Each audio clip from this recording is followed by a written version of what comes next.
Hey guys, your boy Chila here. Welcome back to C++ multithreading. Today we're going to be looking at something I'm going to call the problem of unbalanced loads. So what does that mean? I mean, we've got our data sets. We split them up evenly between, our four threads, like we're doing right now. So where does the unbalancing come into? And well, we have a very synthetic situation here. In real life, your granular individual work items that you're going to assign to your different worker threads, they don't all take the same amount of time. Some can be considerably heavier than others, and the main problem with this is there's no easy way to tell how heavy a work item is until you actually process it. So if you divide up a bunch of work items between different threads, it could be that one of the threads gets much heavier work items than the other threads, and that can cause a problem. And instead of just, telling you the problem, I am going to show the problem. So we're going to set up our little test bench here, our little experimentation, to demonstrate what happens when you have an unbalanced workload. But a lot of things have to change in order for us to do that demonstration. So this video is going to be about basically setting up that demonstration and then exploring it and showing the problem of unbalanced workloads. And then in the next video, we're going to show a solution to that problem. So I put here up a little list, a little to-do list of things that I want to do for this unbalanced workload stuff in order to demonstrate it and in order to prepare for the next video. So we're going to change the datasets to be floating point values and in the range that we want them to be, so we don't have to do this weird numeric limits divide thing. We're going to make the individual work items heavier because the individual work items right now are very light, just a single sign in cos. But that's not realistic, and that is going to make for a bad example. So we're gonna pump it up. Basically, what I wanted to do originally is I wanted to put this in a loop and just do like 100 sine coses or 1,000 sine coses. But that turned out to be a bit of an issue, and I'll talk about that later. So we're gonna change the operation. We're going to make it heavier. We're going to be able to control. We're going to have a whole bunch of different constants, and those will be able to control things like the weight of our normal items and our heavy items, and it'll be able to control how many threads we have, the size of our chunks, etc., etc.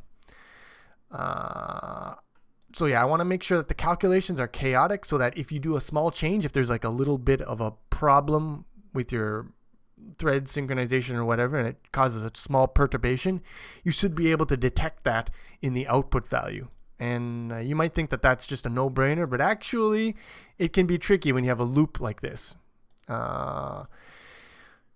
More ways of so this is more about constants that I want to do to control all my stuff. You'll see, and we have to change how we've organized our workloads. Talk about that when I get to it. More controlling. We want to be able to measure the times of how we process per chunk and per thread. That'll be able to, so we can illustrate the problem with unbalanced workloads. We can actually see it and diagnose it. So lots of measurements in there, and we want to be able to control the distribute. So we're going to have a generating data set, and the data set is going to have a flag on each work item to say whether it's a light work item or a heavy work item. And we want to be able to control the distribution of heavy work items so we can do different experiments. So this is a big quick overview of all the stuff we're going to do. Details will be seen as I code it up here right now in front of your eyes. Let's get started. Okay, so first things first, we need to change our operation, our test operation that we're doing. So what I'm going to do is I'm going to create a struct task. It's going to have two members, double the value, and bool. Okay. And so what we're going to do is we're going to create a process function, and I want my results to be integral values, not double values, because that'll make, when they wrap around modulus, it just makes things better for me. So unsigned int process. We're going to make the process function a member function of the task structure. And here before we were just looping through all items in the data set, but now we're just going to call process for each item for each task. So this loop will be removed, but there will be other loops. So what are we going to do? Well, first off, what I want to do is I want to create, we're going to get rid of this const expr. We're going to create a bunch of const expr values that we use to control our experiment. And two of them that we're going to add right now are light iterations and heavy iterations. So this controls how many times we do an operation for the task if it's a light, and how many we do if it's a heavy. So now we can control the size of our tasks. All right, so first we got to do, let's do const expr auto. So we're going to do iterations is equal to, so if we are a heavy task, then we should use heavy iteration. Why did you, don't do that. Heavy iteration, yeah. Otherwise, we should do light iterations. There we go. Why is your problem heavy? Heavy. This cannot be used in a constant expression. Oh, that makes sense. Okay, well, yeah. Const. There we go. Okay. All right, now we're going to have an intermediate value. Intermediate is equal to whatever the value is. Because remember, this is a const, so it can't modify the value.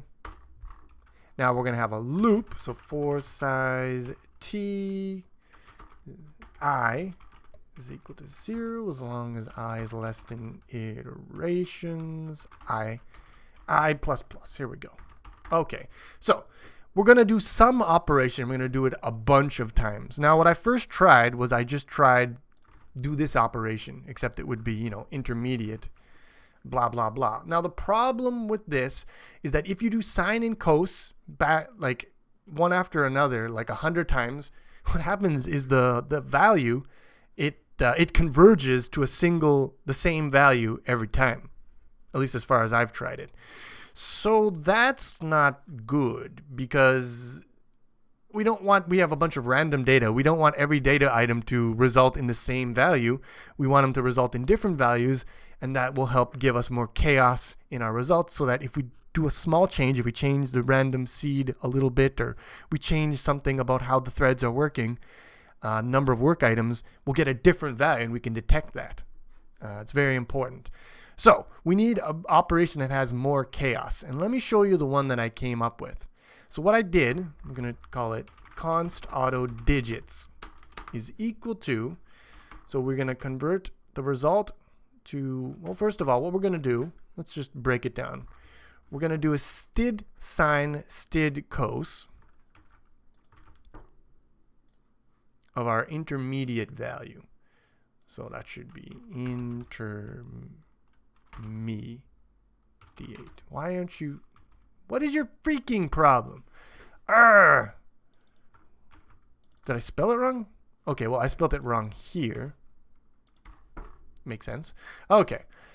So first we do the sine cos. Now, by itself, like I said, this is going to converge. So what we're going to do is we're going to actually, what we want to do is, like, if we do sine cos, we're going to get a value between 1 and -1. Let's say it's 0.0723, blah, blah, blah, blah. Now, what I want to do is actually just slice out some of the digits from the middle and take that as the new value. And, you know, because this operation is like irrational, you're going to get a very kind of, I don't know, randomish value if you just kind of slice out some of the middle digits and then use them again. And I'm hoping, my hope is, and what I've seen in my preparation is that makes the value jump around a lot, and it's just chaotic. It doesn't converge to anything. So to do that, we're going to do std absolute value of this.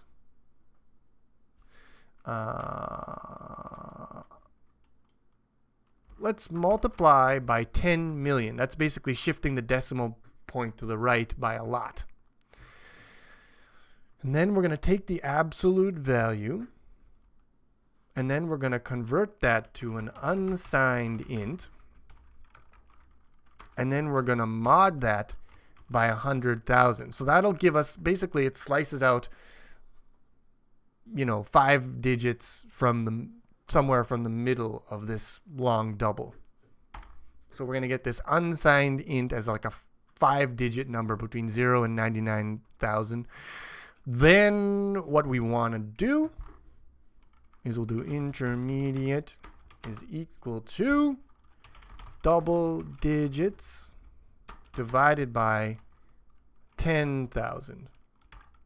So that brings it down back into the range of, 0 to 9 basically, right? Because this is 10 less than this. So yeah, 0 to 9.99999, and that's our value. And then that gets fed back into here, and off we go again. Now, sine and cos work on radians. So my initial value is going to be from 0 to pi. We do the cos, that'll be +1 to -1. That kind of loses the full range of what sine can do. So what we're going to do here is we're going to multiply by pi. And that'll give us -pi to +pi, which is a 2 pi range. If none of this makes a lot of sense to you, it doesn't really matter. We're just doing some kind of operation to waste time. So it doesn't make, the details aren't super important. Now, we include numbers. And what that will give us is something very amazing. Numbers, we now have, since C++20, we have a defined pi constant. We can use that directly. So that's pretty nice. So this is our operation. And then in the end of the day, we're going to return unsigned int. And what I'm going to do is I'm going to execute the exponential function on our intermediate. So e to the power of whatever this intermediate value is, which should be a value between 0 and 9. So it'll be e to the power of maximum 9.9, basically 10, which I think goes up to like 20,000. I just wanted to make the value a little bigger and then convert it to an unsigned int. Since we lose a bunch of precision, and this is another operation, it wastes some time. I don't know, it's fun. We're just doing fun stuff here. But now, so we have our task, we have our process this is going to run, and it's either going to run, with this setting, it's either going to run 100 times, or if heavy is true, it's going to run 1,000 times.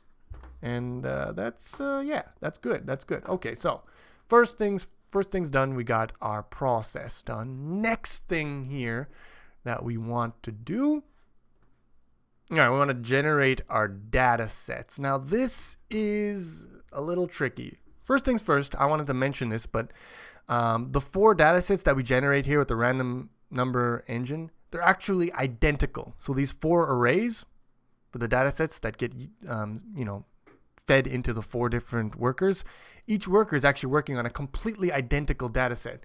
And the reason is because this random engine, when you pass it into generate, it's passed by value. So it just copies this one, and the state gets lost when you do another iteration of the loop. So I was actually inadvertently generating 4 identical data sets. So we don't want to do that. But more to the point, we want to change the way we organize our data. So right now we're organizing it like this. We have 4 arrays, and those arrays, each thread works on one of those arrays, and in one pass, or I call it a chunk, one chunk of processing, each array will work on a section, or each thread worker will work on a section of the array. So this will be chunk 1, and then in chunk 2, they'll all work on this section of their array, so on and so forth. Now, that's not going to work well for what I'm planning to do in the future. And I want to be able to compare what I do in the future to what I do now. So I have to make the data set now be compatible with what I want to do in the future. So what I'm going to do is I'm going to change the way we organize our stuff. So now, instead of having a thread or an array per thread, we're going to have an array per chunk. So we're going to have an array of chunks, and then each chunk will be divided into spans and passed to each thread. So now each thread doesn't get its own array. Each thread is going to work on a section of the chunk array. So that's how things are going to be organized now. So how do we do that? Well, so we're going to need some new constants. The size of a chunk and the number of chunks are important ones. And we're also going to need something I like to call probability heavy. So this is basically, the proportion of heavy work items versus light ones, more or less. We're going to use a random number generator, but yeah, this proportion. So right now we say 15% of work items will be heavy. All right, so how do we do this? Well, we still need a random number engine. And what else do we need? Let's get some distributions in here. So std uniform real distribution, call that rdist, and that is going to be generating our values. I said they're going to be from 0 to 2 pi, so we'll do 2 times std numbers pi. That's our real distribution generating our values. Now, we also need to generate a Boolean to say whether or not something is true or false. We could generate a number we could generate like just a 0 or a 1 with a uniform int distribution, but we actually have a much better way to do that, and that is a Bernoulli distribution. We'll call this one the hdist for heavy, and we just have to pass it the probability, and that probability is going to be heavy, the probability heavy. So there we go. So now we have our distributions. Now we need our vector.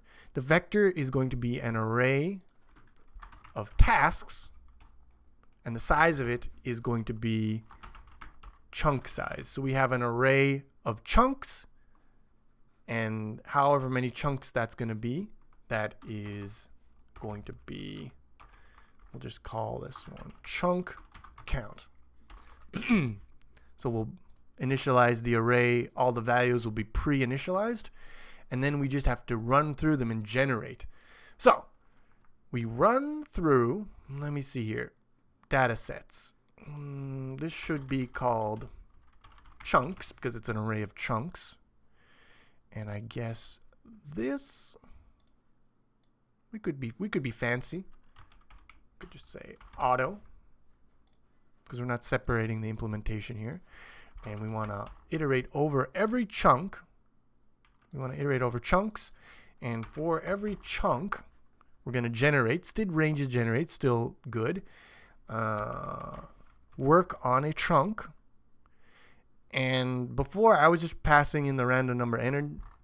We don't want to pass by value. We want to pass by reference. But now we have two distributions. So let's just capture everything by reference, and then we can return a task, and the value will be equal to rdist, random number engine. We should call this vdisk to match hdist, right? That just looks like vertical and horizontal, but whatever. Dot heavy is equal to hdist rne. And now we need to make sure everything is all good. Yeah, you seem fine. Return this. We need another brace. There. Beautiful. And then we can just return chunks. And we can call this one generate data set, because the whole set of data is equal to an array of chunks.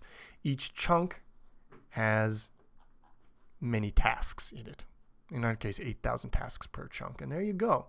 So now we have our dataset generation function for a random dataset, but we will add other functions to create stacked datasets that have, you'll see. There's a whole plan. So we got this done, this done, this done. We did the calculations, way of controlling load per item, workload. We got these done, but we still got and controlling distribution, so probability. There we go. All right. Control size of chunks and number of chunks and workload. Yeah, we got that. Okay, so next, what are we going to work on now? Okay, well, let's take a look at the master control and the worker objects, and let's make them better. We can delete these functions because they're not important anymore. We're going to be creating new ones. Do smallies, do biggies. No, we don't need this bullshit in there. And we'll get rid of that for now. Okay, so master control. Okay, so there's one thing that actually was pointed out to me in the previous video. So if you're interested, look in the comments of the previous video. But basically, we have technically a race condition here, and it's not standard compliant C++ code. What we should do is we should actually do this comparison under the mutex. Now it doesn't actually affect the result on x86, but technically on a different architecture it could lead to a bad result. So we're going to do the comparison here. What are we going to do? Oh, first of all, let's create a little flag. We'll call it bool needs notification, and we'll set it equal to false by default. Now, here, under the lock, we're going to say, okay, needs notification is equal to if the done count is equal to the worker count. Okay, this is interesting. Worker count. I think we need another const expr boy here. We'll call this boy worker count. Set them equal to 4. Go down here. Yeah, so if done count is equal, we're going to make this capital. Don't forget that. If done count is equal to, yeah, we'll just set this to true. If these two are equal, this will be true. And then outside of the mutex, once we've released the lock, if we need notification, we notify. And that's better. So yeah, if you're interested in the discussion of this, you check the comments of the previous video. What else? Wait for all done. So done count. So we're going to get rid of this local worker count because that's now a global constant. So we'll change that. What else? Mutex, lock, done count. Okay, so that's all that needs to be done for master control. Now, for the worker, what do we need to change? Set job. Okay, so this is a pretty big one. Job is now not going to take a span of ints. It's going to take a span const task, because we're not going to modify the tasks when we do anything with them, just looking at them. And what I'm going to do, so here's a bit of a change to simplify things a little bit, because it's not important that the threads write to some data that's been pointed at. We'll just make each worker internal to its own state keep track of the value. So we're going to do, first of all, let's turn this into a span of const task. And then we'll do unsigned int accumulation. So this is the accumulated result that will be stored internally here, not passed in through a pointer. So now we don't need to store p output. And that's good for that. These are all fine. So now when we set a job, all we've got to do is do input equals data. Good. Kill. That's good. Run. Okay, so here's some things. We don't have the process data set anymore. So, first off, we don't have p output. That's not a pointer anymore, but we have a span now. So if the input span is not empty, or we are dying, then we should stop waiting. We should go. Right? If we're not empty, we go. Okay, so we have input. Don't need this anymore. Or maybe we do. Let's just undo that. What's next? I think here we have to actually process the data set. So how do we do that? Well, let's create a private function, void process data. Add a little underscore there. And what are we going to do for that? I'll put it up here just for funsies. We are going to say that for const auto task in input. We don't actually need to make this const because it's going to be const by default because the span is const task. And then we do accumulation plus and equals task dot process. There you go. Okay. And then in here, we'll just call process data. Now we don't set the p output to null pointer. Instead, we set the input equal to an empty span, and that's all we need to do. and then we signal done. Yeah, good. All right, so that's that done. One last thing we could do here. We could create a destructor for worker, and in that destructor we can just call kill. So now we have we're gonna have, same as before, a container of unique pointers to worker. When those unique pointers are destroyed and the container is destroyed, it's gonna loop through, destroy each of those unique pointers. They're gonna call worker, worker's gonna call kill, and we're gonna, Bob's gonna be your uncle basically. Bob will be your uncle. Okay, so now let's create a function called do experiment. And in here, we are going to generate our data set. Const auto chunks is equal to generate data set. Beautiful. We still want to take the total time right now. So chili timer, total timer, and total timer dot mark. So we'll start the timer ticking. We're going to create our master control, mctrl. We're going to create our vector of workers. I'll just copy and paste that stuff from here, from my prep work. Why is mcontrol not happy? No default constructor exists for master control. That makes sense, because now that worker count is a const expr global, just a constant. We don't need that anymore. So yeah, we have our vector of workers. We create one for each of those, pass it in reference. Very nice. Could use std generate for that if we really wanted to, but whatever. Doesn't matter. Actually, we couldn't, because you can't create empty. What? Can you create empty unique pointers? I guess you can. Why don't we do it? Let's just do it. Worker count, and then we'll do std ranges generate worker pointers, and the generation function will take p mctrl is equal to address of mctrl, and we will return this one. Bam, bam, bam.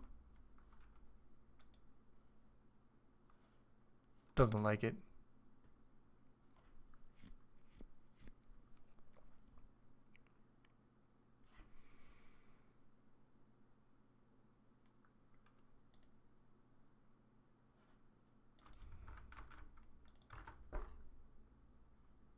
There we go. I just had to change the name here. Beautiful. Now we're generating with our ranges. We got rid of that whole loop. Turn it into a one-liner. That's beautiful. All right. Keep going. What's next? So now we have our loop that's going to loop through all the chunks. So let's just do auto chunk in chunks. And we are clearly missing something. The formatter has wigged out. All right, so now we have to loop through each subset of a chunk. So yeah, every chunk is divided up into n subsets, where n is the number of workers. So we've got to divide that up. So we're going to do for size t index subset is equal to 0 as long as I subset is less than worker count I subset plus plus. What are we going to do here? So worker pointers at I subset. The reason why I'm not using a range-based loop here is because I need the index of subset to calculate the boundaries of the subset. So set job std span and address of our chunk at I subset times subset size, which we don't have yet. But what is the size of a subset? Well, the size of a subset, size t subset size. We'll put derived values afterwards. Subset size is equal to the size of the chunk divided by the worker count. Good. Subset size. There we go. So that's the start of the chunk, and the size of the span of the chunk is just subset size. Beautiful. All right. So now we have set the jobs for each of the workers. Now we wait for all done. And that's that. That's all she wrote. All right. And now at the end, all we have to do here is the same stuff that we were doing before. I'll just copy and paste it. So we record the current time, or the time elapsed since we called mark, and then we say processing took however many seconds, return an unsigned final results. I don't know what that is. Get rid of that. Doesn't make any sense. I see. Okay. So now what we want to do, unsigned int final result is equal to 0. So we want to loop through all the workers and extract out their final accumulated result. So the workers, what they do here is they accumulate the result in accumulation, and they hold that over from chunk to chunk. They just carry it over. So after all the chunks are processed, we want to take these accumulations, add them all together, gather the final results. So we need to put a function in here to be able to get those. So we can call get result unsigned int get result const return accumulation. There we go. Accumulation is the result. Now for each one of these, for const auto and w in worker pointers, final result plus and equals w pointer to get result. And finally, we can just say that the result is final result, and we are done. Okay. And then we return 0 because no error happened. And then here we call return do experiment. And now maybe we don't have errors. I don't see any errors. Let's build. And then when we run this, it should take about 1.7 seconds, and the result was blah, blah, blah, 8145. All right, 8145. Now, if I make the chunk size 10 times smaller, last time what it just did was it divided the result by 10.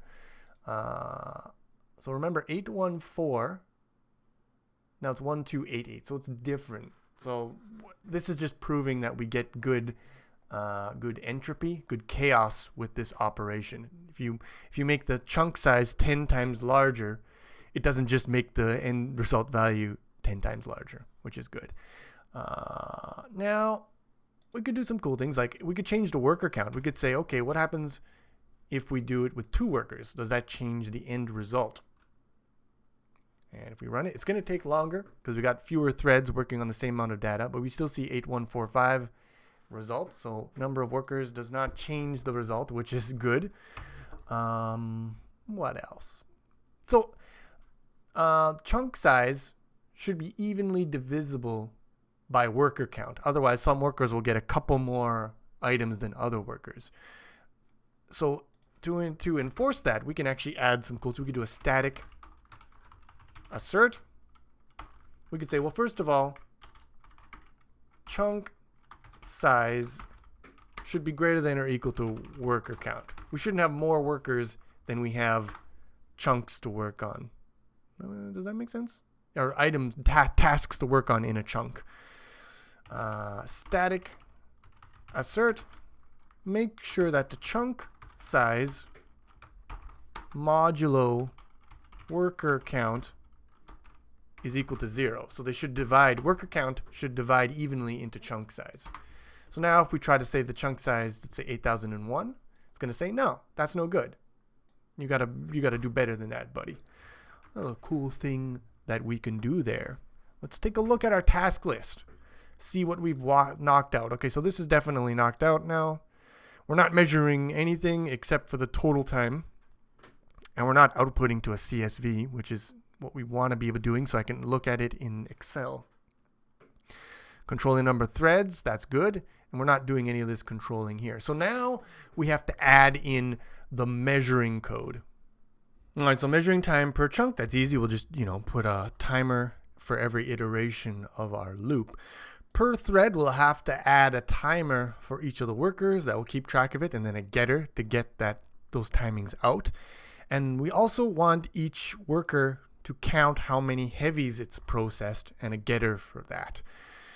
So let's get on it. Let's go to our boy, the worker, and let's add in here float work time is equal to, we'll just initialize it to like -1.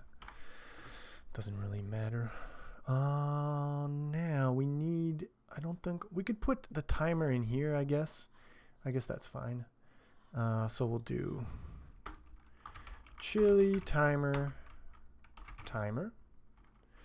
and then at the beginning of process data, we'll do timer.mark. Oh, we don't want to do that there. And at the end of process, I don't want to do that there. And then after we process data, we'll do work time is equal to timer.peak. There. Okay. So now we're recording our work times. Now, we also want to record the number of heavies that were processed. Where would be a good time to do that? I guess we want to put in here maybe like a size t num heavy items processed. We'll set that equal to 0 to begin with. Let's put this down like that. I don't know. So when we start processing data, we'll do num heavy items processed is equal to 0. Whatever. And then in here, if task, well, what we could do, I guess, is we could just do num heavy items processed plus or equal to task dot heavy (1), otherwise 0. So now we're counting number of heavy items. We are measuring the time. Now we can return size t get. Yeah, we'll just copy this here. Get num heavy items processed. Return num heavy items processed, and we also want to do float get job work time. Sure. I don't know. Seems like kind of a dumb name, but it doesn't matter. Return work time. Here we go. Okay. So now our worker is all set up to be measured. We want a structure that's going to hold the timing information for each chunk. So struct chunk timing info. Now what are we going to have? Well, we're going to have an array of timings per thread. So how long each thread spent working to finish that chunk. So the size of it is going to be worker count. And we'll call this one time spent working per thread. And we have another array of per thread information. Size T, this is going to be, you guessed it, number of heavy items per thread. And then finally, we just have float for the total chunk time until the whole chunk was completed in the loop. So I believe that we would like to now create that array somewhere. So let's do chili timer, chunk timer here, and do experiment. And let's do a vector. Std vector chunk timing info. That's our timings, and we'll reserve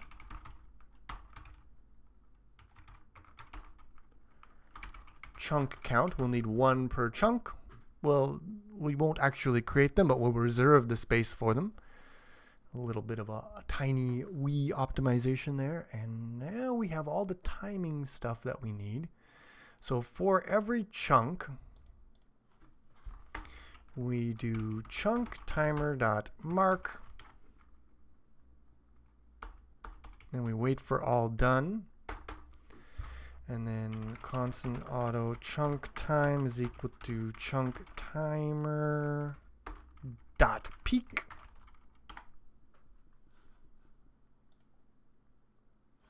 Now what are we gonna do? Well, what we could do here, so first we have to put a timing into pushback, put a timing into the thing, and we could do, I don't know what it's called. Let's call this chunk. Technically, I don't think we need this in here, but if I put it in here, then the compiler can give me some IntelliSense on that. And then I can put this in here. So we'll push back timing info for the current chunk.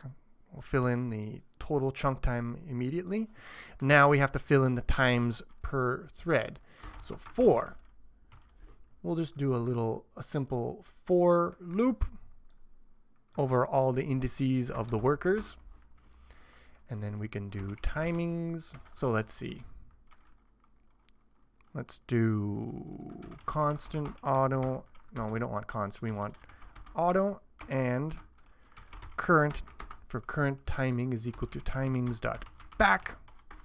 And then current dot number of heavy items per thread for thread I is equal to worker pointers at I get number heavy items processed. And we'll do the same sort of deal, but for time spent per thread.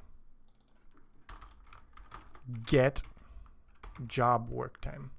This stuff would be much nicer with a range-based for loop. Once we get ranges zip, this is going to be cleaner. I can get rid of these indices and just work directly. It'll be so nice. But we don't have that yet, and not in the standard library. So this should populate all the timings for all the chunks. Now, let's just try this out. We'll go into a debug build. Build solution. So I'm going to make the chunk size smaller. Oh, then I have to build again, don't I? Mother trucker. So that it doesn't take forever. Now it's done. Now I can look at my timings. So I can see, for example, for chunk 1, time spent working per thread for size, right? So each thread takes about 2 milliseconds to do its work. Beautiful. All right. There you have it for 100 chunks in our data set. And we can see number of heavy items, 25, 28, 29. That's about 15% of the chunk size, I assume. So yeah, I'm thinking it looks pretty good. Pretty good. Okay, so Last thing we want to do is output this to a CSV file. So let me see here. Let me just make sure I don't have anything in here that I'm not using. I'm not using limits. Mute, expand numbers, good. Okay, so let's include f stream, and let's include format, because I'm going to be using that format. I like format. It's pretty nice. Processing. Okay, so we don't. That's fine. Let's go down here. So for. No. First of all, OF stream, our CSV file. It's going to call it timings.csv, and we want to make sure that we overwrite completely whatever was in the file before. So I'm going to truncate the file when I overwrite it. Now we want to output the headers. So for every thread, there is going to be the work time, the time it's spent in that chunk idle, which is the total chunk time minus the work time, and then the number of heavy items processed. And that's going to be per worker. So let's do size t, I is equal to 0, as long as I is less than worker count, I plus plus, CSV, std format. So work time for thread I, comma, idle time for thread I. So here I'm going to pass in one parameter to format, but it's going to be copied to multiple places. And heavy count for thread or worker I, and then we pass in I. So that'll print out work 0, idle 0, heavy 0, and then 1, 1, 1, yeah, so on and so forth. That is the headers per thread. But then we also have other headers that we want. We're going to output chunk time, total idle time when you add it up over all the threads, and total heavy items in the chunk. And then new line, that's the end of the headers. So we do that. Now we output each row of the CSV. So for const, auto, and chunk in timings, we're going to calculate the total idle time per thread. The total number of, it's not float, that should be size t. The total number of heavy items per thread. We're going to loop through our workers.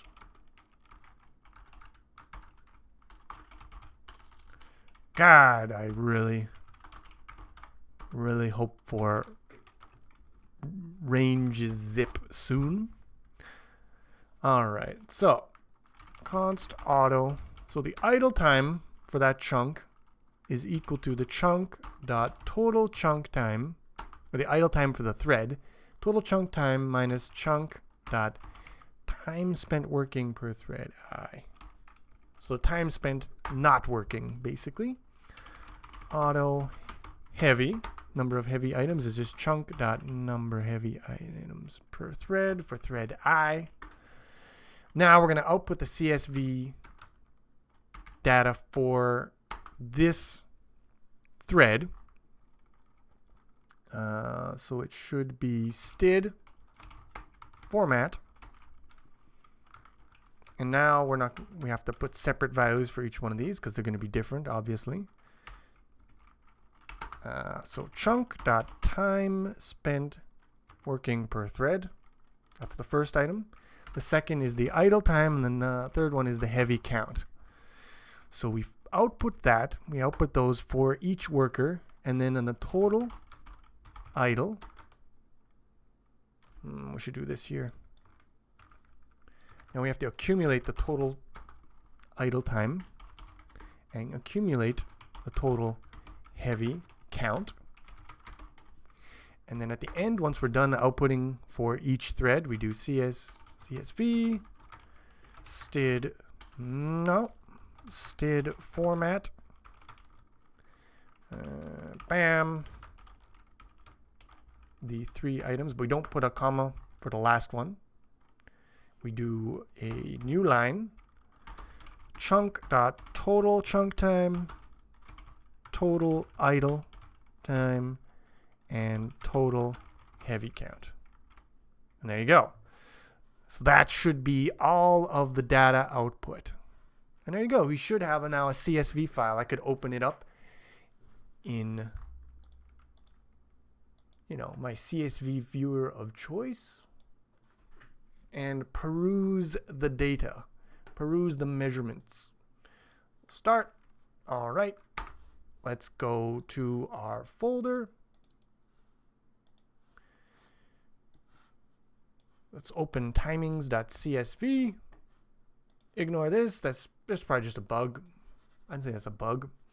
And now we can see for each thread. Wait. Heavy worked. We missed something. We missed something. Don't save.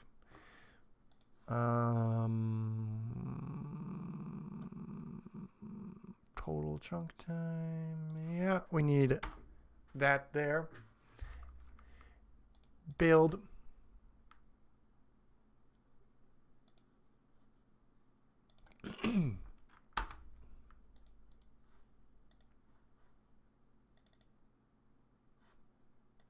All right, now our headers are looking a little cleaner. And we can see the time spent working per thread.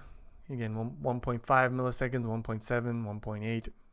Time spent idle per thread, 200 microseconds, 100 microseconds. And the total number of heavy items. So here we have all of our data. Seems pretty good overall. Now we can start to do a little analysis on this. Let's take a look at this row here. So thread 2 has 49 heavy items compared to 30, 28, and 31. So we can see here that thread 2, the idle time is a very small number. That's probably like 9 microseconds, so 10 microseconds. But these other ones, they have significant idle times here, 600 microseconds. This one, 600 microseconds. This one, 500 microseconds. Yeah. So the total idle time spent is about 2 milliseconds total spent idle, which is funny because it took about 2 milliseconds of our time to do the processing, but we wasted in total close to 2 seconds of thread time across the 3 threads that were mostly just sitting around waiting for this thread to get its shit together. But I mean, it's not this thread's fault. It got way more heavies than the other guys. So that's the situation. So now let's push it even a little further. Let's see what happens when we really stack the cards against one of the threads. So in order to do that, we need to create some other dataset generation functions. So let's do generate dataset stacked. We'll generate dataset evenly. So this one will do a perfectly even distribution of the dataset, just to see the difference between perfectly even and completely stacked. So generate dataset even. We need the random engine and we need the uniform, but we don't need the probability for heavy because we're just going to distribute the heavy items evenly. So this is the same. This is the same. Now for our generate, we're going to make it mutable. And the reason why is because we're going to create an accumulator. We'll set it equal to 0 to begin with. And what this accumulator does is it will accumulate in every iteration this probability heavy. And when it reaches 1, it's going to spit out a heavy item. So we can use this to control how many items are evenly distributed. Right? If it was 1, then that would be all heavy items. If it was 0, that would be no heavy items, etc. So where am I? Generate. Here we are. Okay, so what we have to do here, we can split this up over a few lines to make it a little easier to follow, I guess.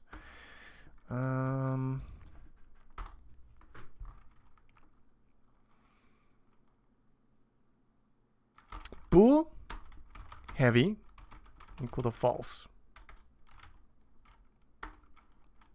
If ac plus and equals probability heavy is greater than or equal to 1, ac, then we subtract 1, and we say heavy is equal to true. And then in here, we'll just do heavy is equal to heavy. What's your problem? Okay, no problem. Good. So this will generate the data set evenly. So we should see 15% of them generated evenly. So let's go into debug. It's so slow to switch configurations. What's your problem? All right. Now what I want to do is, okay, yeah, if it's generate data set even, where's my even? There. Do that, run that, step over, check out the data set. Where is it? Which is chunks. Check out this one here. So heavy false, false, false, false, false, false, false, false, false, false. We should see a true at some point. Unless I messed up my logic. This is a hard game. I don't even know, like, well, 15% of 800. We should see one every, I don't know, maybe 60 items or something. I'm not seeing any in here, which leads me to believe that my logic is probably kind of messy. Okay, well, good thing I checked. Let's go back here, see what I messed up. Oh, yes, because this is an assignment. Yes, because it's an assignment compounded in here. Okay, okay. My bad. That was a little bit of an oversight, but at least we caught it easily enough. Now let's try it again. Step. Check this. False. Now around 60, I should expect to see a true. There it is. And then again around 120. Where's 120? True. Okay. So, good. So now our evenly generating boy is doing the job. Now we want one that generates it, but stack them all at the beginning so that one of the threads will get shat on, basically. So what I originally did for this is I just did a loop, and then for the first n, I marked those as heavy, and then for the rest of them, I marked them as light. But that's not good, because these two have to be comparable. So the same values should be marked as heavy in this one as in this one. Otherwise, when you run the two, you'll get different output values, different results, and that's bad. So how do we do that? Well, what we'll do is instead of generating them in here, we're going to piggyback off this one. We are going to do auto chunks is equal to, well, first of all, it shouldn't be even, it should be stacked. Auto chunks is equal to generate data even. So first we generate it evenly. So that guarantees that the same ones will be marked as heavy. Then we want to stack them all at the beginning. So we do std ranges partition. So we're going to partition based on if it's heavy. All the heavy ones go to the front. So chunks. Now we have to give it a predicate, but the predicate is just the value of the heavy. So we actually don't want to do an operation. We just want to pass it through directly. So we do std. I think it's identity. Yeah. and that will just pass through the value directly. Now, we don't, the chunks is an array of tasks, but we want to actually work on the value of the heavy. So we project into the task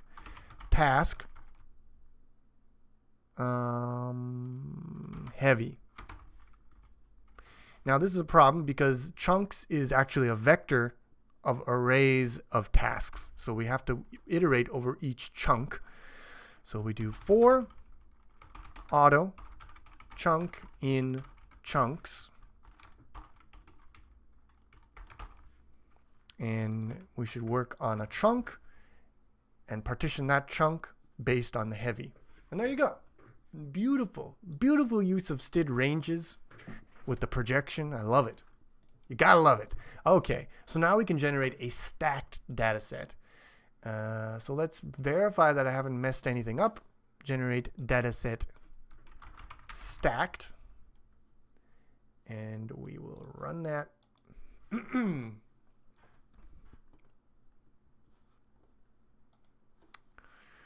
Look into our chunks and we see, yeah, true, true, true, true, true. Lots of trues. And after a while, we should start to see false. The breaking point is here at about 120, which makes sense. That's 15% of 800, I assume. Good. Okay. Now that we have our stacked data set generated, let's do a little, let's make it a little fancy pantsy. We're going to give support here for a command line switch. So I'm going to using namespace string literals. We're going to say stacked as a bool. We're going to check to see if the first argument is stacked, then stacked is true. We can compare std string with this literal because it's a string literal, not a C string literal. Very cool. Now do experiment should take in a bool stacked, and then we can pass in this into here. And then let's see here, we could do stacked question mark generate stacked, otherwise generate dataset even. Does this work? It works. Okay, so now we can easily switch between these two. Let's go into release mode and build command line arguments. So I have here one already loaded up. I can make it stacked or not stacked by just clicking this. So first of all, we'll do the non-stacked version, and say, let's make it a little bigger too, so that the measurements are a little better. When the data sets or the chunks are so small, you start to get into problems with thread scheduling, and maybe even the resolution of your timer screwing with your measurements. So we want to eliminate those by making the processing time so large that they don't matter.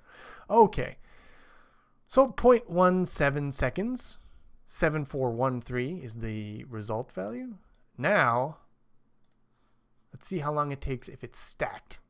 Remember, this is the same difficulty of dataset. It's just that the heavy items have been shuffled up to the beginning.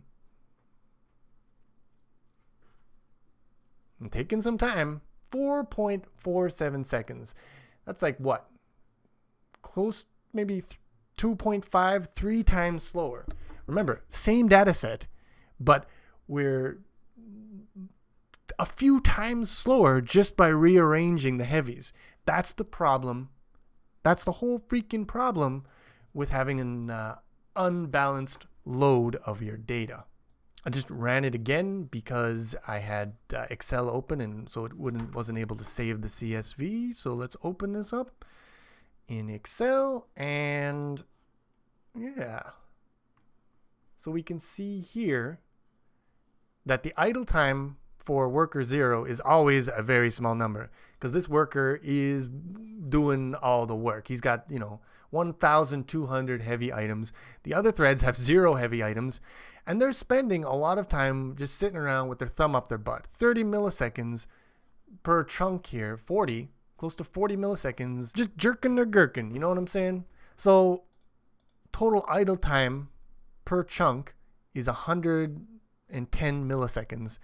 but the actual time for the chunk is only 50 milliseconds. So double the amount of time it takes is just wasted time per thread. And that only gets worse if you increase the number of threads. It doesn't make things any better. So yeah, that's the problem with a badly distributed load. Now, let's take a look at our little thing here. Yeah, we're measuring per chunk, per thread, showing the heavy counts, showing the thread idle time. We can generate evenly, we can generate stacked. So this is done. Last thing here is I want to be able to disable the measurement code so that when I compare between different approaches, one approach isn't getting, disadvantaged because it's making a bunch of measurements.